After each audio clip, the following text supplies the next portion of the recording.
रात के 2 बजे थे जब डॉक्टर अर्जुन मेहता की नींद खुली। फिर वही आवाज, उसके स्टडी रूम से आती धीमी लयबद्ध आवाज, खट खट खट। 3 महीने से यही हो रहा था, हर रात ठीक 2 बजे। लेकिन जब वो जाकर देखता, कमरे में कुछ नहीं होता। उसकी पत्नी नेहा कहती थी कि वो ओवरवर्क कर रहा है। शायद सही भी कहती थी।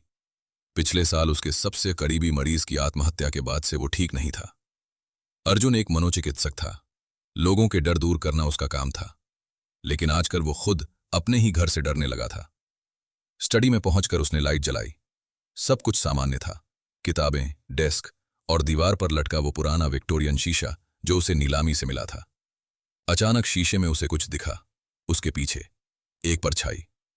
लेकिन जब वो मुड़ा, वहां कोई नहीं था।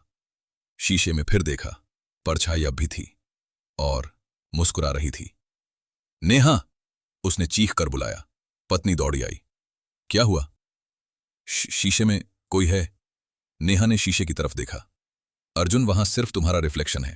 प्लीज, तुम्हें डॉक्टर कपूर से मिलना चाहिए। अगली सुबह अर्जुन ने अपने पुराने प्रोफेसर डॉक्टर कपूर को फोन किया। मीटिंग के दौरान उसने सब कुछ बताया, आवाजें, परछाई, नींद ना आना। तुम्हें याद है राहुल वर्मा? डॉक्टर कपूर ने पूछा। अर्जुन का चेहरा सफेद पड़ गया। राहुल, उसका वो मरीज जिसने छत से कूदकर जान दे दी थी। उसने आखिरी सेशन में क्या कहा था तुम्हें? अर्जुन को याद आया। राहुल ने कहा था, डॉक्टर, आप मेरी मदद नहीं कर सकते क्योंकि असली समस्या आपके अंदर है। आप खुद से भाग रहे हो।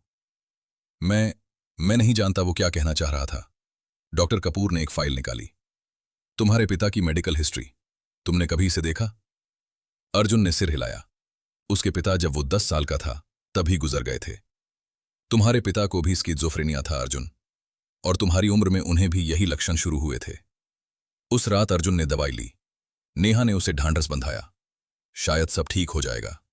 2 बजे फिर आवाज, खट खट खट। लेकिन इस बार अर्जुन उठा नहीं। उसने आंखें बंद रखीं। ये असली नहीं है, उसने खुद से कहा। तभी उसे महसूस हुआ, बिस्तर के बगल में कोई खड़ा है। धीरे से आंखें खोली। शीशे में दिखी वो परछाई अब उसके सामने खड़ी थी।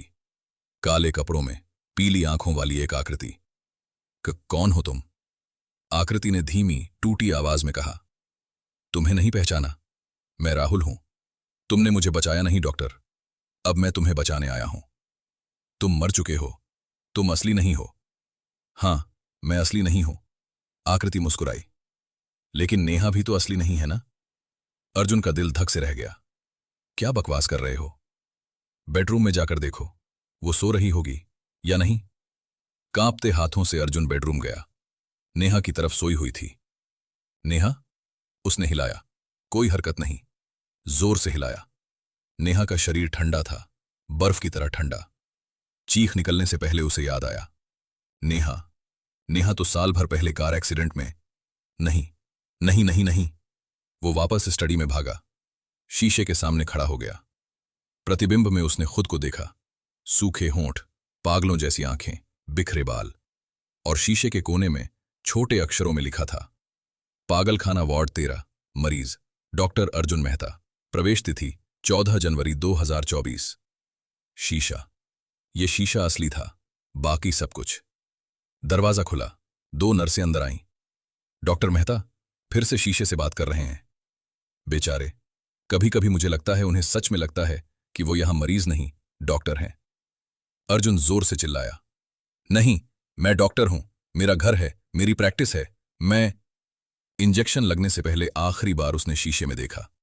शीशे में राहुल खड़ा था, मुस्कुरा रहा था, और धीरे से बोला, असली समस्या हमेशा अंदर होती है डॉक्टर साहब, हमेशा अंदर। दी एंड, या शायद शुरुआत।